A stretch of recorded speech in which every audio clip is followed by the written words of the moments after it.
Shalom, real quick. I'm going to entitle this video, Giving All Praise to Yahweh Hashem El Shai Bashar B'Kakodash. I'm going to entitle this video, this Gentile Can Make It thing is becoming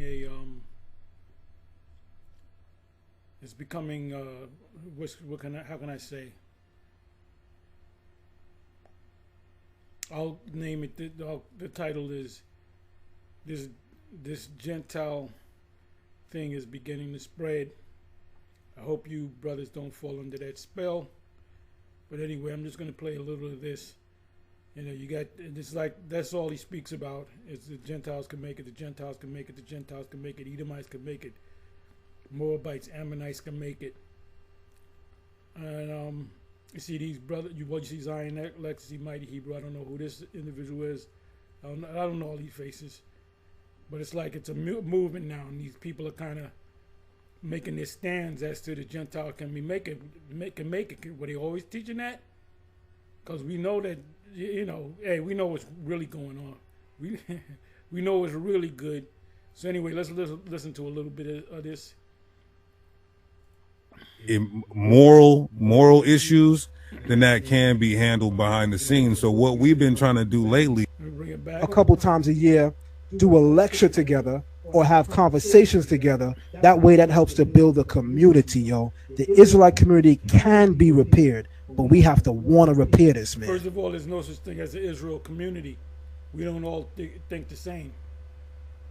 Like the small hats, you know? We don't all think the same, so how can we be a part of that community? All the community speak the same thing. They're on the same wavelength. We got to. yeah, I believe we still got a chance. We got a chance.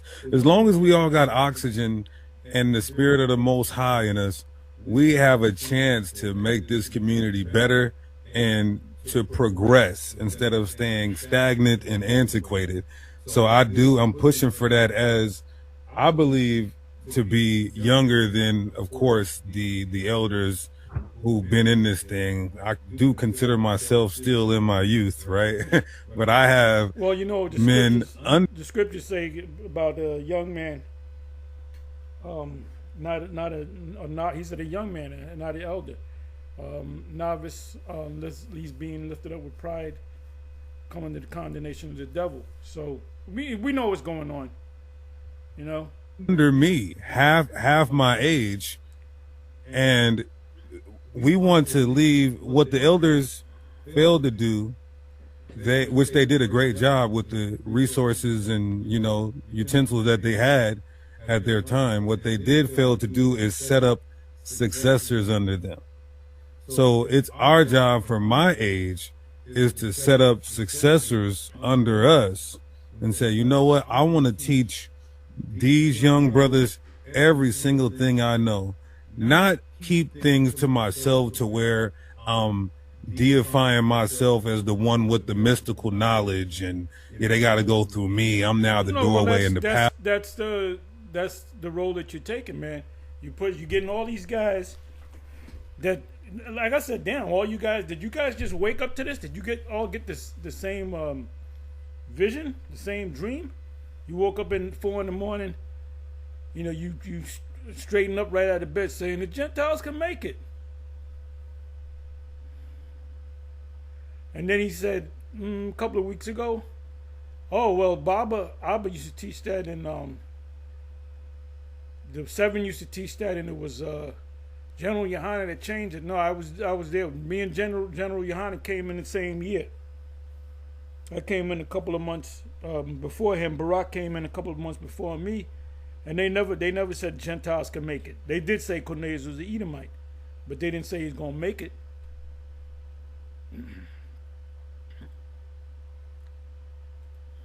Pathway to get these esoteric breakdowns. No, everything the Most High gives, we put it back into our congregation, into our community, into our nation. So the differences, like the brother Zion said, the differences of. Well, what cuts that is, let me go to that real quick. It's not you get this knowledge and you give it to you're an Israelite, I'm gonna give you this knowledge. Let me see. This is matter of fact, it's in Second Ezra 12. Second Ezra 12. It's also, what the hell's going on? Give me a second, y'all. Second Ezra 12. Let me try this again. Did I spell this thing wrong? Give me a second, y'all.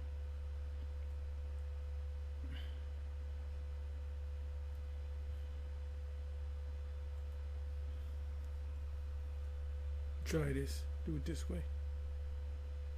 Oh, don't come up. Did I spell this wrong?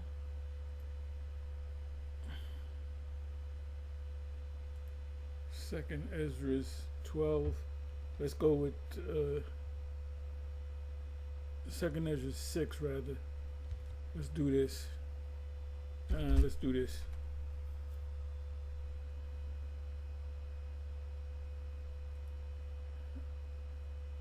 Let's do this. I'm sorry, y'all. Oh, let's try this. Okay, let's do it this way. Second Ezra's 12. I believe it's also in 14. I'm positive it's in 14. So you heard we just said, oh, we got to get this knowledge, and we can't hold on to it. We got to give it to all Israel. No, it only goes to the prophets.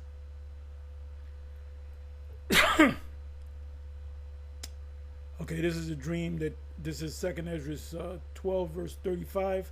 It's also in Second Ezra's 14. This is the dream that thou sawest, and these are the interpretations. Thou only has been meet or good to know this secret of the highest. Therefore write all these things that thou hast seen in a book, and hide them, and teach them to the wise of the people, whose hearts thou knowest may comprehend, understand, and keep these secrets. But wait thou here to thyself yet 7 days. So he said, just keep it to the wise, the ones that can comprehend, that it may be showed thee whatsoever it pleaseth the highest to declare unto thee. And the people got mad. It says, it came to pass, the people saw that the 7 days were past, and I not come again into the city. They gathered them all together, from the least unto the greatest, and came unto me and said, What have we offended thee? And what evil have we done against thee, that thou forsaketh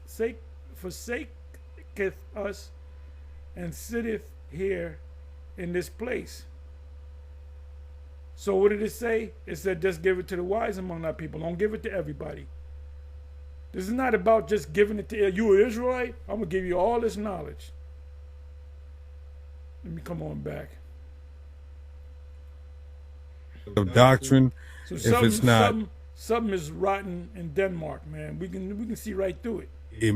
Moral issues, then that can be handled behind the scenes. So what we've been trying to do lately is, okay, all the camp leaders that have an issue with this Gentile salvation doctrine, hit us up privately. Why do we got to hit you up? Who are you? Wait a minute. So anybody, if I don't know, if you say, well, the mark of the beast is not the chip, and if you have a problem with that, hit us up. I don't got to hit you up. I don't got to hit you up. Let me bring that back. Like somehow we got to explain why we just want to know why you guys believe that the Gentiles, because we've been teaching that for years. You've been teaching that for years. And all of a sudden you get it and somehow we don't get it? What's really going on? What's going on? One with the mystical knowledge, and they got to go through me. I'm now the doorway and the pathway to get these esoteric breakdowns. No, everything the Most High gives, we put it back into our congregation, into our community, It doesn't say that. I just read 2nd Ezra 12. into our nation. So the differences, like the brother Zion said, the differences of doctrine. Another scripture, Matthew 7. Matthew 7. When it speaks about cast not thy pearls before swine. We're not just going to just give this thing out to everybody. We're not like when Thomas Dawkins said he was a comforter. We got to come to him and tell him why we don't believe he's a comforter. If it's not moral issues, then that can be handled behind the scenes. So what we've been trying to do lately is, okay, all the camp leaders that have an issue with this Gentile salvation doctrine, hit us up privately. We would love to deal with this. So now we got to explain ourselves because we can't see it. But the Spirit came to you. Y'all see what's really going on. Publicly, because demonstration is better than conversation. So we would love to deal with it publicly, but before anybody says, oh, you just want to embarrass me or destroy me and make me look bad, we've been trying to have these. And any of you guys that don't, you took the stand of the Gentiles can't make it, they're going into slavery too. I don't believe the Gentiles gonna make it. I'm a little embarrassed because I don't know if I might get in contact with this brother. He might embarrass me that I can't see it. I don't want him to think I don't know what the hell's going on. Come on, we know what's going on, man. It's, isolated behind the scene phone calls about doctrine. Now, if we can't get a hold of somebody who is cloud chasing and using our name and name, image, and likeness for their to grow their platform, then there's nothing else for me to do except for respond with a video. But that's not what we want to do. So I'm obliged. I'm ecstatic. The Most High is doing something new in the community. And once you get somebody like us who are coming from One West to cross and build the bridge in this gap. You're not from One West. You came up under GMS, then you did your own thing. You got with Sakari, then you broke from Sakari. You left the leader of Sakari. And like I said in previous videos, this was a video that was put up by Al-Azhar, or Priest Al-Azhar, whatever his title is. He said that you ain't right. That's what he said. So, then I believe a lot more camps will follow suit and understand that there's some people, it's so blood and crippin' over here in One West that if we don't deal with congregations outside of One West, we were calling you guys house niggas and saying we were the field niggas. It's so bloody. Basically, you're saying they had it right. I don't know what this stance is. I don't know if he always thought that Gentiles could make it or something new. But he's not One West. He's not One West. I don't know his face. He's not One West. He's not One West as far as I know. These are other Israelite groups outside of One West. And those are the guys that are lining up. Are we going to see Zabak in this thing? Been crippin' and political over here at One West that it's taboo to even be on here talking to you brothers, having a good time, chilling, talking wisdom, knowledge, and understanding. Facts. So that's what we want to break down. Hell yeah, man. Facts. Listen, man, if anybody wants to join the live stream, you can. This is one of those rare moments where I'm definitely willing to thug it out a little bit and have a live stream a little longer than usual. Again, the aim of my presentation is not to expose Shar Ariala. You know what I'm saying? I'm having fun with the presentation because it just so happens that a lot of our people in the metrics of 2025, they don't lock in unless they can laugh and joke. So sometimes you got to make the education entertaining. So that's what that was about. But good brother Shar, it's nothing personal. I got tough skin. I know you do too. We men. You know what I'm saying? If me and Priest Hakar can be on the same live stream, knowing that, we used to trade words back in the day, the fact that we used to trade words back in the day, myself and Priest Hakar, but it was never too crazy, why we can't come together, man? I think some of these men aren't really men, to be honest. to be brutally honest, because Oh, men, no, they're men. They're just yes men. yeah, yes, men, man. Like I feel like men gonna fight. That's what men do. Men, when we disagree, you know, somebody might get punched, somebody might get snuffed, somebody might get their, you know, their snot box rocked. It happens. We men, but as men, we should be able to wipe that blood and come back together. People that still harboring feelings and oh, I'm upset. To me, that's girly stuff. That's not how men move. And we need the restoration of the men back in Israel. Women are being women. We need the men to be goddamn men. Dang. I mean, I don't. I guess part of being a man is accepting that other nations are going to make it. Hey, I'm gonna close this. It's currently still live, so I'm gonna title this video "What's Really Going On." Anyway, shalom. On to the next.